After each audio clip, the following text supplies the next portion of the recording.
Bonjour à tous, ravi de vous retrouver dans Smart Job, votre rendez-vous emploi RH, management, débat, analyse, expertise et vos rubriques habituelles évidemment. Bien dans son job, on parle du voyage. Le voyage forme la jeunesse à condition de bien s'y prendre et de bien s'organiser. On va en parler avec Valérie Montambeau, elle est conseillère Eurodesk au CIDJ, elle est chargée de mission Europe internationale. On fera le point justement parce que c'est l'été qui arrive et les jeunes qui cherchent à partir à l'étranger. Le cercle RH, la place de l'écrit dans le management. Là, souvent le management c'est de l'oralité, c'est des mots qu'on se glisse à la cafette, en réunion. Et si on mettait tout par écrit pour avoir le contrôle des opérations et des projets? On va en parler avec Thomas Lebeu, directeur général délégué de chez IDEX. Il a créé son propre mode de management. Il va tout nous expliquer. Et puis on sera avec Marine Balançard, une habituée de notre émission, directrice générale associée chez Harry Zéal. Et enfin, on terminera notre émission avec Fenêtre sur l'emploi. Essinef Benoît, directrice régionale du recouvrement des travailleurs indépendants URSSAF Île-de-France, nous fera un peu de pédagogie. À quoi sert l'URSSAF? Comment ça marche? Quelle est sa qualité de service aussi? Tiens, on lui posera la question, ce sera à la fin de notre émission. Voilà le programme. Tout de suite, c'est bien dans son job.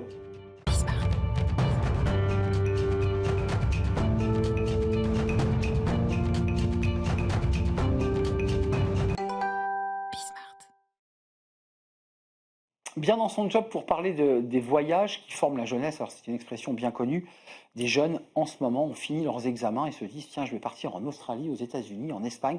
Je ne sais pas comment m'y prendre. Justement, on va en parler avec Valérie Montambeau. Bonjour Valérie. Bonjour. Ravi de vous accueillir. Conseillère Eurodesk CIDJ, Centre d'information de documentation de la jeunesse. Je l'ai bien dit. On entend à travers cette expression qui est sous la tutelle du ministère de l'Éducation nationale l'idée que vous accompagnez ces jeunes qui poussent la porte, qui s'assoient et qui vous disent « je voudrais partir en Australie, comment je fais ?» Ça se passe comme ça. Oui, c'est exactement ça. Alors nous sommes une association, donc nous donnons des conseils gratuits et pour accompagner des jeunes qui viennent avec une idée parfois très floue. Et donc notre rôle, effectivement, c'est de les aider à construire un projet plus élaboré pour partir. À la fois des conseils pratiques, les erreurs à ne pas éviter parce qu'on fait parfois des erreurs, et puis qu'on le précise tout de suite, vous n'êtes pas un centre de placement professionnel, vous n'êtes pas une agence d'intérim, vous les aiguillez vers des jobs, c'est ça, hein, c'est subtil. Oui, et ce qui est important, c'est d'abord de les informer sur la législation, les formalités, les conditions de travail, ce qu'ils ne connaissent pas forcément, et puis leur donner des informations sur les opportunités qui existent, les aides parfois qui existent, et notamment pour des jeunes qui sont en décrochage scolaire et qui ne savent pas forcément qu'ils peuvent trouver une solution à leur rentrée pour partir sans forcément avoir de diplôme. Alors, il faut préciser que les conseillers Eurodesk, il y en a à Paris, vous êtes basé à Paris, mais il y en a 150 en France. Donc, ils peuvent pousser la porte, ils peuvent consulter les guides, trouver un job à l'étranger, mais aussi faire son CV en anglais, parce que ça, c'est évidemment très important. Les jeunes qui poussent la porte, vous nous parlez de décrocheurs, vous nous parlez, j'imagine, d'étudiants ou de jeunes salariés qui tentent l'aventure pour l'apprentissage de la langue. C'est quoi la destination, j'allais dire, favorite sous ceux qui poussent la porte du CIDJ? Alors, les pays anglophones, bien sûr, beaucoup le Canada aujourd'hui, et puis pour d'autres, l'Asie du Sud-Est, la Corée du Sud, et également les pays, les Émirats arabes unis, par exemple. Ça veut dire que vous avez des job boards pour chacun de ces pays où vous leur dites, écoute, dans le secteur où vous êtes, là, il n'y a pas beaucoup de demandes. En revanche, en Australie, on ira plus travailler dans les fermes. Est-ce que vous avez un job board et une vision par pays des jobs? Oui, nous avons des dossiers pays avec à chaque fois des informations très utiles sur déjà comment on fait une recherche d'emploi dans ce pays et puis des informations sur les secteurs qui recrutent. Et également des informations sur les relais aussi pour dans le cas d'emplois qualifiés par exemple, on les invite à aller voir France Travail qui a un service international et des accompagnants pour certains projets sur 3 mois par exemple. Valérie, vous qui avez une véritable expérience au sein du CIDJ, il y a une vraie aspiration au voyage, à l'ailleurs, chez les Français? Certainement, oui. C'est une ouverture, une recherche de défis personnels, professionnels également pour beaucoup. Cette demande, je voudrais partir à l'étranger, elle est très fréquente. Encore faut-il pouvoir construire ce projet. Donc vous nous dites bien, pour ceux qui nous regardent ou les parents qui nous regardent et qui ont des jeunes qui disent sur un coup de tête, je vais partir à l'étranger, vous dites attention danger, Oui, ça se prépare. Ça se prépare. Ça commence par le passeport, mais ça va jusqu'au visa, ça va aux autorisations de travail, je pense aux États-Unis, à Exactement, l'Australie. permis de travail, exactement. Et notre rôle, c'est vraiment de les informer sur ces conditions parce que beaucoup ne savent pas encore effectivement qu'il faut des visas. Parce que grâce à l'Union européenne, on circule d'un pays à l'autre, mais ce n'est pas le cas quand on veut aller hors Europe. Donc effectivement, il faut anticiper. Par contre, vous ne faites pas les démarches à leur place pour que les choses soient bien claires. C'est pas vous qui allez vous renseigner. C'est à eux d'être autonomes. Tout à fait, on leur donne des informations et des conseils sur le CV, comme on l'expliquait tout à l'heure, et puis également des alertes sur voilà, l'interculturel, les conditions de travail, qu'on ne travaille pas forcément 35 heures par semaine ailleurs. Donc ce sont des informations précieuses souvent pour eux. Sur place, ils reviennent vers vous parfois, ils viennent vous remercier de l'aventure qu'ils ont vécue, ou il n'y a pas vraiment de suivi de ces jeunes que vous avez rencontrés? Il y a parfois du suivi, c'est-à-dire des jeunes qui nous appellent plusieurs fois, qu'on conseille plusieurs fois. Mais bon, souvent, quand ils sont partis, ils sont très heureux d'être partis et ils continuent leur vie, souvent d'ailleurs par une deuxième mobilité. Tiens, d'ailleurs, avant de nous quitter, j'ai cité simultanément Eurodesk et CIDJ. C'est quoi le lien entre Eurodesk et CIDJ? Alors, le CIDJ coordonne le réseau Eurodesk. C'est l'ensemble. Voilà, exactement. Et les réseaux Eurodesk, c'est les bureaux qu'on peut trouver dans 150 villes de France, on est d'accord? Oui, c'est ça, et c'est un réseau européen. Juste vraiment un ultime mot avant de nous quitter. Qui vient? Comment ils savent, ces jeunes, qu'il faut pousser la porte du CIDJ? Parce qu'on n'est pas forcément informé de cette institution. Oui, alors ils le trouvent soit sur Internet et beaucoup de bouche à oreille. Voilà. Donc, Et puis les formidables ambassadeurs sont les jeunes qui sont déjà partis et qui informent les autres, bien tiens, sûr. va donc pousser la porte du CIDJ. Tu as envie de partir à l'étranger, tu vas voir, ils sont de bons conseils. Merci. Je vous invite à le faire en tout cas. Merci Valérie Montambeau Merci. d'être venue nous éclairer et de nous donner envie de voyager. Si j'y vais, moi, à mon âge, je suis très jeune dans ma tête, mais je suis plus très jeune. Vous me renseignez? On ne refuse personne. Non, mais c'est pas réservé qu'aux jeunes de 18 à 25 ans? C'est plutôt 30 ans, 30 voire ans. 35, puisqu'il y a des pays comme le Canada qui accueillent encore Juste. les personnes jusqu'à 35 ans pour l'emploi notamment. Mais notre mission principale, c'est évidemment, et notre cœur de cible, c'est évidemment la jeunesse. Les 18-30 ans, grand max, mais vous accueillez tout le monde, je l'ai bien 35. noté. Je passerai vous dire un petit coucou. Merci. Merci Valérie Montambeau, conseillère Eurodesk CIDJ. Merci de nous avoir rendu visite. Merci. On tourne une page, on s'intéresse au management, à la manière dont on produit, on fabrique ce management par écrit, par oral, comment ça marche, comment dans les grandes entreprises, on organise tout simplement le flux, le suivi des projets. On en parle avec nos invités justement à travers le directeur général d'IDEX qui a créé tout simplement son propre management. Il va nous expliquer.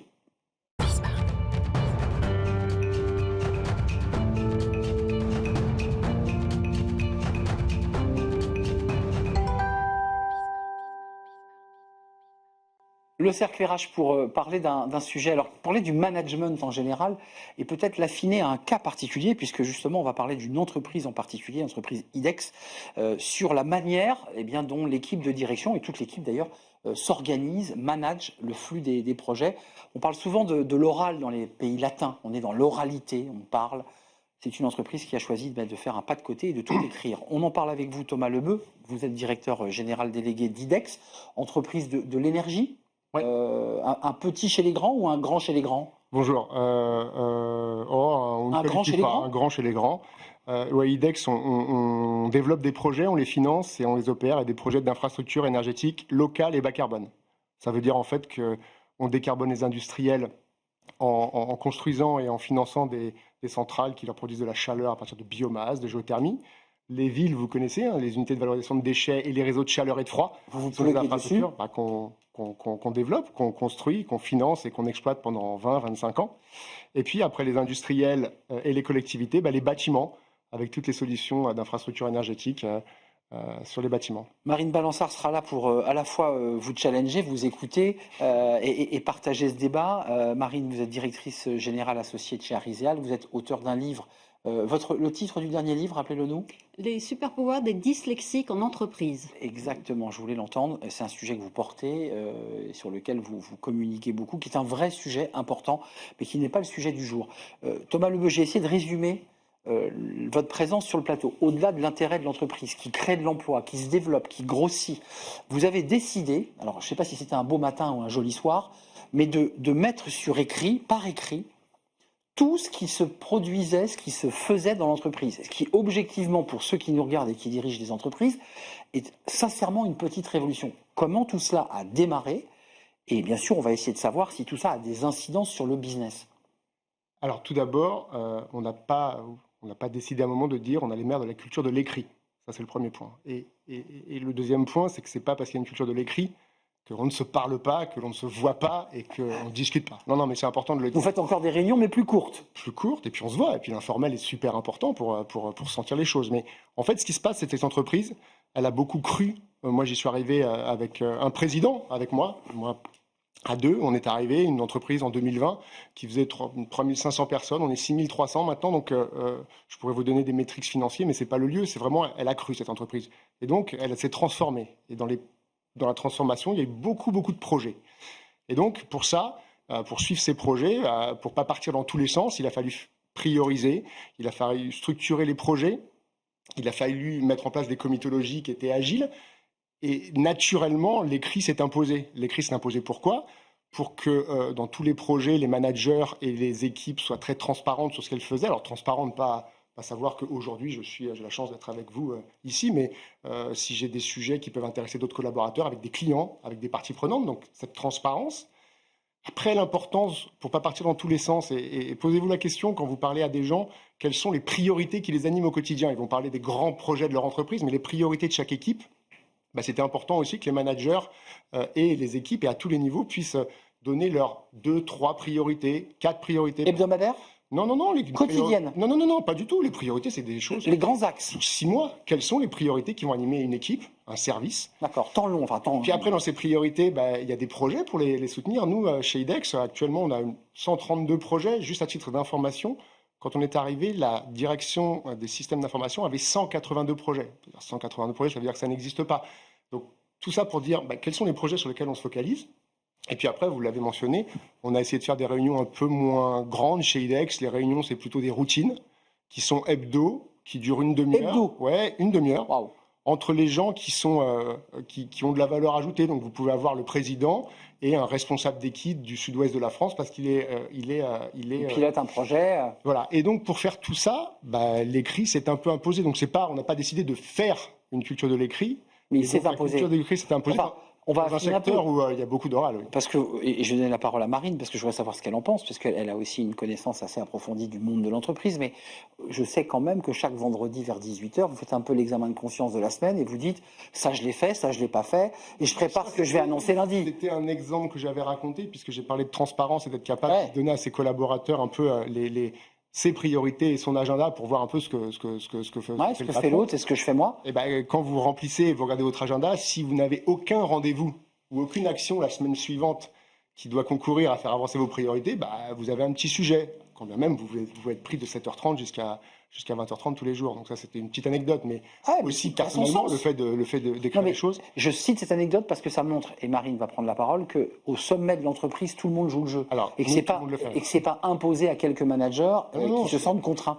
Marine, alors c'est un concept qui n'a pas encore été mis dans des écoles de commerce, parce que pour le coup, c'est IDEX qui le porte.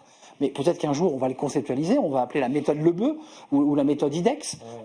Qu'est-ce que vous en pensez de cette idée qu'à un moment donné, on va réduire un peu au courbouillon ces temps de réunion un peu fastidieux, parce qu'il faut faire du reporting, et de retravailler sur une sorte de document centralisé où tout le monde vient nourrir l'entreprise? Bon, je vais me faire un peu l'avocat du diable alors. Voilà, moi c'est très particulier parce que je viens d'une culture de l'oral. J'ai travaillé 20 ans en salle des marchés. C'était des départements en très forte croissance et c'était 100% oral ou à 99% à l'oral pour former les nouveaux entrants, pour dealer avec les clients, pour fixer... Même les actes de vente se faisaient à l'oral, fut un temps. Tout se fait à l'oral. Alors le filet de sécurité, c'est qu'on était entièrement enregistré. Donc en cas de doute, on avait accès à à l'historique ou à ce qui s'était... en fait, on avait un filet de sécurité. Mais rien par écrit. La performance était totalement liée à la qualité de l'oral. Donc c'était très normé, on parlait d'une certaine façon, il y avait même un jargon qui s'était développé, mais c'était la condition de la performance. Et tout ce qui était écrit, en fait, ne faisait que ralentir le business. Et la partie écrite était réduite à sa portion la plus importante, c'est-à-dire créer de la valeur ajoutée pour les clients, créer des propositions. Donc là, oui, on passait par l'écrit. Mais pour résoudre un problème, on ne se mettait pas à faire des emails. On se mettait dans une salle de réunion, tout se faisait par oral. Et même maintenant, qu'il y a du télétravail... Pour des raisons de confidentialité, Marine, pardonnez-moi, puisqu'on parle de finances, pour des raisons de confidentialité, pour des raisons du fait qu'on n'écrivait pas, pour pas qu'il y ait des risques d'espionnage ou de... C'est ça l'objectif de l'oralité? Non, pas du tout. C'est la rapidité, l'efficacité, la performance. Et en fait, on travaille dans un environnement de confiance. Pour régler un problème, il faut aller vite, sinon on perd de l'argent. Et donc, c'est l'oral qui prime. Et si les gens sont en télétravail, en salle de marché, ce qui existe encore, on les fait revenir. On ne règle pas les choses par email, parce que dès que vous passez par email ou par écrit, en fait, vous engagez... Les gens pensent à qui va être responsable. Si j'écris ça, on va me le reprocher, ça va être dans mon dossier. Ouais. Et quand on écrit, on a tendance à mettre tout le monde en copie pour se dédouaner de tout en disant mais tout le monde était au courant. Thomas, c'est intéressant parce que là on parle de mail, on entend, l'argument est très fort parce que ça existe et ça s'est vécu. Mais c'est des mails chez vous? Non, pas du tout. Oui. Je suis absolument pas d'accord sur le côté, on est plus efficace à l'oral. Je vais vous dire exactement l'inverse. Là, il y a un débat. Oui, c'est intéressant. On se connaissait pas avant. Donc mais c'est génial. On est plusieurs cadres à venir de grands groupes où là, pour le coup, la culture de l'oral est très forte, soit parce qu'on veut garder un peu ces infos et on peut les diluer à qui on veut. Deux, parce que dès lors que vous écrivez clairement quelles sont vos priorités, et j'ai pas dit qu'on réglait les problèmes à l'écrit, de base, un manager, un manager ou même, encore une fois que je parle de manager et je parle pas forcément de résultats financiers. Il s'engage en mettant une équipe de communication qui décide de faire tant de LinkedIn par semaine, d'avoir tel... Donc il y a un engagement. Il y a un engagement, donc on écrit ses priorités pour que toute l'équipe soit alignée. Et d'ailleurs, quand l'équipe est séparée, quand on est tous dans le même bureau, à la limite, moi j'avais des équipes qui m'avaient dit quand on est sur un petit voilier, on peut s'appeler, on peut s'appeler. Quand on est sur un grand bateau, partout en France, on ne se parle pas, justement. On ne peut pas se parler. On peut se téléphoner. Et donc là, le fait d'avoir un lieu... Donc c'est un tableau de bord que vous avez, là, peu importe l'outil, mais c'est un endroit qui est un peu notre cahier numérique à tous. Et l'idée, c'est justement d'avoir des priorités très claires pour que tout le monde les connaisse, des projets très clairs avec un objectif pour être efficace. Et après, par contre, les 3-4 personnes qui sont dans le projet, elles, effectivement, elles se parlent. Elles ne font pas le travail par écrit, mais c'est plutôt le squelette pour être efficace. Mais juste, je vais redonner la parole à Marine, mais qu'est-ce que ça vous apporte? Parce que vous avez un peu de recul et de visibilité sur l'outil, parce qu'effectivement, c'est une forme de tableau de bord collectif. Qu'est-ce que vous voyez déjà comme transformation? Le premier point, c'est que dès lors que vous avez un outil et que sur tel ou tel sujet, vous voulez taguer 5 ou 6 personnes efficaces, je ne parle pas des copies pour se couvrir ou des copies pour... ce qu'évoquait Marine. Encore une fois, j'ai donné un exemple. J'ouvre le parapluie. On a une cible commerciale dans le sud-ouest. Là, je ne parle pas de moi, le président est sur le sujet. Et on a un responsable d'équipe qu'on ne croit jamais naturellement au siège ou qu'on voit sur le terrain. Il peut être tagué et il est dans cette petite communauté. Et donc, il y a 4 ou 5 personnes. Donc ça, c'est le partage d'informations. Du plus bas de la boîte jusqu'au plus haut. Un commercial ou un développeur, quand il sort d'un rendez-vous, il peut taguer les 5-6 personnes à qui cette info pourrait intéresser et faire l'inverse. Donc ça, c'est un côté du partage. De partage et de déploiement. Après... le fait d'écrire ses priorités, c'est hyper important parce que, en tout cas, de notre sens, pour répondre à votre question, on a vu et on a priorisé des sujets. On ne peut pas mener 180 combats, on en mène 3 ou 4, et puis on le met derrière soi, et puis on en refait. Donc, on a vraiment vu de l'efficacité de réalisation et surtout du gain de temps, parce que pour le coup, dans les cultures de l'oral, et on parlait avant de rentrer de certaines grandes entreprises, où là, vous avez des réunions à 20 personnes, où tout le monde est là, comme ces personnes autour de la table sont relativement intelligentes, elles ont des bonnes idées. Et donc ces bonnes idées, elles viennent un peu mettre de l'eau au moulin. Et moi, je pense que c'est inefficace. Voilà. Donc après, encore une fois, pour répondre et pour rebondir sur ce que vous disiez, les problèmes se règlent bien évidemment lors des routines à l'oral et en discutant. Est-ce que ça vous rassure ce que vous venez d'entendre? Parce que ce n'est pas tout à fait des mails. C'est très intéressant parce que le dernier qui a demandé à chacun de mettre ses priorités par écrit, j'y vais franco, c'est Donald Trump qui a demandé à ses fonctionnaires de dire voilà, qu'est-ce que la semaine dernière vous avez fait pour votre pays, et je le veux en 5 points, et vos 5 points, vos 5 priorités. Donc ça, c'est pas bête, non? Hormis que ce soit Trump. Ouais. L'idée de demander des comptes à l'administration pour leur Tout dire à en fait, 5 sauf points. quand vous devez le faire toutes les semaines et sauf quand vous êtes, y compris militaire, c'est quand même un petit peu... C'est vrai. Voilà, ça a été vécu Vous comme qui venez de une forme de terminer, brutalité. Mais ouais. ça, c'est une boutade presque. Et l'autre chose, c'est que l'environnement actuel, en fait, vise à simplifier et à la vie des PME, TPE, entreprises en général. C'est le grand projet de l'Europe, c'est de simplifier, de réduire les normes, de réduire la quantité de reporting, d'alléger la vie des entreprises. Et donc, Why not? pourquoi pas? Donc, c'est la tendance. Et donc, de rajouter du reporting écrit. Mais bon, j'ai écrit des livres, j'ai écrit des articles. Ça fait beaucoup de bien l'écrit parce que ça permet de mettre à distance notamment les émotions et puis de clarifier sa pensée. Mais ça enferme aussi, d'une certaine façon. On prive, dans l'écrit, il n'y a plus d'émotion, il y a moins d'adaptabilité au changement du marché. C'est-à-dire, ma priorité écrite d'il y a 6 mois, si le marché change, elle va être obsolète. C'est un débat passionnant. Réponse, le temps file à grande allure. C'est un débat fondamental. Qu'est-ce que vous répondez? Est-ce qu'il y a eu des réticences? Est-ce qu'il y a eu des frottements au point que certains vous ont dit, moi, je pose mon tablier, je joue pas... Pas tant des réticences sur le fond, plutôt des réticences sur l'exigence, parce que il faut être un peu exigeant envers soi-même pour le C'est faire. exactement ça. C'est un peu d'exercice, mais même basiquement, sortir d'un rendez-vous et dire je vais écrire C'est vrai. tout de suite. Et je suis d'accord avec vous, sans émotion, avec des faits et plutôt des exemples. Mais encore une fois, ça amène ces points et ces comptes rendus, des discussions où vous allez pouvoir discuter, parce que quand on a rencontré quelqu'un, on peut être factuel sur ces rendez-vous, et quand vous, après, on travaille avec une base, il y a eu quelque chose, et on ne passe pas 1 heure de réunion à essayer de réexpliquer ce qu'on a fait. Donc, Mais vous, ça vous satisfait, vous, ce modèle en tant que directeur général et aussi en tant qu'individu? Est-ce que ça vous satisfait de produire cela? ah bah, j'ai aucune satisfaction à produire. Non, mais je veux dire, moi, ce qui me satisfait, c'est que là, on parlait tout à l'heure de simplification. Enfin, moi, je pense que les gens, au contraire, des gens qui sont dans des environnements où ils savent pas quelle est la priorité de leur équipe. Je parle pas des priorités, encore une fois, des objectifs de résultats durs, forcément. Quand on sait pas quelles sont les priorités de la boîte, quelles sont les priorités de l'équipe dans il va y laquelle avoir vous êtes, une vue plus large. assez rassurant. Ça vous donne de la liberté parce que vous savez un peu où est-ce qu'on vous attend. Et puis, ce côté routine. Alors, encore une fois, je comprends que ça ne convienne pas à tout le monde. Il y a des gens que ça ne convient pas, mais pas pour le fond, plutôt pour la forme et l'exigence qu'il fallait que ça. Enfin, c'est exigeant envers vous-même, exigeant envers vos collaborateurs, mais surtout exigeant envers vos chefs. Et chacun se On a regarde, en fait. maintenant on est capable d'avoir des collaborateurs qui vont voir leur patron en leur disant, enfin, c'est pas très clair la priorité. Donc, c'est donc, plus, on est- en tout cas, pour répondre clairement à la question, c'était plus l'exigence que ça importe. Vous êtes C'est challengé, compliqué, on vous challenge. pas tant le fond. Et juste un mot de conclusion. Moi, j'entends, et le débat est ouvert, mais une forme de démocratie très ouverte finalement, puisque le collaborateur du Sud-Ouest peut aussi challenger le président. C'est intéressant ça dans les entreprises, ce qui n'est pas le cas dans les entreprises en France en général. Bah, c'est intéressant, sauf que déjà l'écrit reste, donc on se retient beaucoup à l'écrit. On est extrêmement formel, on fait très attention. L'émotion qui disparaît à l'écrit, pour moi, c'est une forme de perte en fait, puisque l'émotion, c'est ce qui nous fait bouger. Émotion, ça veut dire bouger. Donc quand l'émotion ne transparaît pas dans un meeting client, etc., c'est une perte. Et enfin, l'écrit, pour une partie de la population, puisque j'ai écrit un livre sur les dyslexiques, Exact. c'est un énorme sujet. C'est-à-dire que ça les empêche. Ouais. Et ça les empêche non seulement Ça sera d'écrire, Enfin, je suis désolé. mais d'être promus aussi, parce qu'ils ne vont pas On demander s'est- de promotion. On s'est etc. dit beaucoup de choses. Mais je suis totalement d'accord avec le dernier commentaire. Eh bien, ça Et fait en plaisir. fait, c'est des faits qu'on donne et sûrement pas des textes et des émotions qu'on veut transmettre. C'est des faits et par bullet point et c'est pas antinomique. Débat passionnant. Merci de nous avoir éclairés. Merci d'être venu nous éclairer sur cette méthodologie. Thomas Lebeu, directeur général délégué IDEX, 6400 collaborateurs. Vous étiez venu, je crois, il y a quelques années, vous étiez à 3500. C'est dire que l'entreprise grossit sur des sujets essentiels que sont l'énergie et la décarbonation.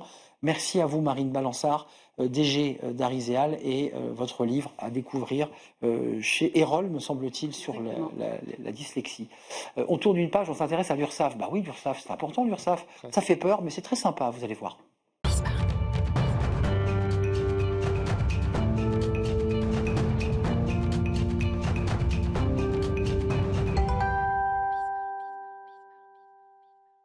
On termine notre émission avec Fenêtre sur l'emploi pour parler de l'URSSAF, notamment en direction des travailleurs indépendants. Tout le monde connaît l'URSSAF et on va en parler avec Essinef Benoît. Bonjour Essinef. Bonjour Arnaud. Ravi de vous accueillir. Directrice régionale du recouvrement justement des travailleurs indépendants URSSAF Île-de-France. Alors l'URSSAF fait peur, alors, quand on dit recouvrement d'autant plus, mais vous êtes aussi venu sur ce plateau pour aussi faire de la pédagogie et nous parler des services proposés par l'URSSAF. Et en préparant l'émission, J'ai vu que le taux de satisfaction des usagers, de ceux qui étaient excellent, 68%, taux de satisfaction des publics accompagnés par l'URSSAF Île-de-France. Vous y avez contribué, j'imagine. C'est une volonté, ça, de rendre un service de qualité au public? Alors tout à fait. C'est vrai que l'URSSAF, vous l'avez dit, ça peut faire peur. On est vraiment au cœur du financement de la protection sociale. C'est ça qu'il faut avoir en tête. Tous les jours, l'URSSAF s'occupe de collecter les cotisations sociales des entreprises et des entrepreneurs Des indépendants. pour ensuite pouvoir les redistribuer pour payer les retraites, tout ce qui est lié à la maladie, que ce soit les personnels d'hôpitaux, les soins de ville, les cotisations chômage, tout ce qui est lié à l'accompagnement des familles. Et il faut se dire que l'URSSAF, si on simplifie à l'extrême, c'est vraiment la banque de notre modèle de sécurité sociale et c'est ce qui permet de le rendre solide et de le faire fonctionner. Donc ça, c'est la mission vraiment qu'on connaît dans le grand public, mais ce qu'on connaît moins et ce sur quoi vraiment on insiste ces dernières années, effectivement, c'est l'accompagnement qu'on peut avoir auprès de toutes les entreprises, que ce soit des auto-entrepreneurs ou des plus grosses entreprises, parce que ce modèle, il ne marche que si l'activité économique fonctionne. S'il n'y a pas d'activité économique, il n'y a pas de financement de la protection sociale. Et donc, notre enjeu, c'est vraiment d'accompagner les entreprises à toutes les étapes, que ça soit la création, la montée en puissance, les difficultés aussi. Parce que dans le mot recouvrement, on entend bien que c'est la partie finale, c'est le moment où on va prendre l'argent, l'entreprise va verser. Mais là, vous nous dites qu'en amont, vous êtes là aussi pour prendre par la main l'entrepreneur. C'est bien ça? C'est exactement ça. Pour nous, il est essentiel que tous les entrepreneurs identifient l'URSSAF comme un acteur, un accompagnant de leur vie économique. Et on a vraiment essayé de penser des moments de vie pour les accompagner quand ils en avaient besoin. C'est-à-dire au moment où on crée son entreprise, par exemple, on se pose 1000 questions. On se demande quel modèle économique on va faire, quelle forme de société on va avoir. L'URSSAF peut y répondre. Et l'URSSAF peut aider à ce moment-là. On a une offre qui s'appelle Mes premiers mois. Et donc, on propose à toutes les personnes qui créent leur entreprise de les accompagner sur le choix de leur statut pour comprendre ce que ça implique en termes de protection sociale aussi derrière, quelles sont les démarches administratives pour ne pas se mettre en difficulté par la suite. Je vais sur le site URSSAF Île-de-France si je suis en Île-de-France. J'ai quoi? J'ai un webinaire, j'ai quelqu'un en présentiel, j'ai des webinaires en présentiel de formation. Comment ça marche? Alors, on a pas mal de choses. Déjà, si vous créez votre entreprise, automatiquement, on va vous pousser de la documentation et on va vous proposer de prendre rendez-vous avec un de nos conseillers. Mais si vous allez sur le site de l'URSSAF, vous avez aussi effectivement des tutos, des webinaires, des podcasts, seuls mais bien accompagnés. Donc on a vraiment une offre qu'on a essayé de penser multicanal avec plein de médias différents pour accompagner les entrepreneurs. Et ça, c'est aussi une manière en termes de marque employeur ou de visibilité de donner une autre image de l'URSSAF qui n'est pas qu'une banque de recouvrement ou un recouvreur d'argent, mais qui est aussi un accompagnateur, un facilitateur. C'est aussi ça l'objectif. Exactement. On veut faciliter, je vous le disais, ce moment de la création, mais aussi toutes les étapes derrière, parce que il y a le moment où on va employer son premier embauche, enfin son premier salarié, le moment où on va avoir des problèmes de trésorerie. Et vraiment, mon message, c'est à ces moments-là, ne restez pas seul. Contactez-nous, on a nos numéros de téléphone sur lesquels on a des taux de décroché de plus de 90%, donc d'excellents services. C'est le 3957 sur les employeurs et j'en profite, le 3698 pour les travailleurs indépendants. Contactez-nous, que ça soit par téléphone, par mail, à travers votre compte internet, il ne faut pas hésiter. N'oublions pas l'URSSAF de Limoges pour les artistes. Exactement. Et les créateurs, oui, et les écrivains. C'est souvent vers Limoges qu'on appelle l'URSSAF et on est souvent très bien accueillis. Je tiens à le préciser. Merci Essinef Benoît. Allez sur le site de l'URSSAF si vous créez votre entreprise. Vous serez accompagné, pris en main, éclairé, tant sur les réseaux sociaux qu'en direct avec des accompagnateurs. Merci à vous Essinef Benoît d'être venu nous rendre visite, directrice régionale du recouvrement des travailleurs indépendants à l'URSSAF Île-de-France. C'était un vrai plaisir de vous accueillir. Vous reviendrez un peu plus longuement. Merci à vous, merci à toute l'équipe de réalisation, Théo à la réalisation, et merci à Nicolas Juchat aujourd'hui dans l'oreillette, et merci à Paul au son. Merci à vous, merci pour vos messages. Bye bye.